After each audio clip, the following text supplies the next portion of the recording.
as we are working down here as well, journalists in the third world countries, developing countries, I mean, there are certain things, there are certain issues, because customs and tradition serves as a barrier between the Western journalists and the third world journalists living in Africa, especially the developing countries. Because the way we broadcast to our own people for both radio and television varies to that of yours in the Western world.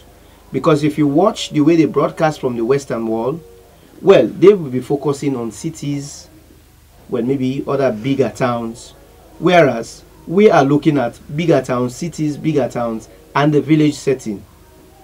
You may go to certain areas, you cannot use, the places are not motorably, you cannot access them through vehicles because you don't have good roads. You have some certain other areas where you can access those towns with vehicles. But it doesn't mean the people are not living in a standard which I think is permissible for them. You can class them that yes, they are poor because they cannot use the technology which you are using in the West. But you can't class them as if they are living below the life expectancy or the way you are expecting them to live. It is their own way. They are comfortable, they live well. If only you want to improve on their lives, their living standard, you can so do, but you need to go through again to learn from them.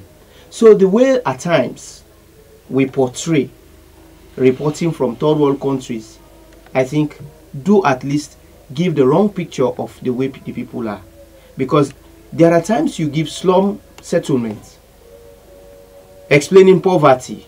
Maybe you see they live along drains, they live in shanty areas, but if you come now, you will see people living an average life, a better life in these third world countries.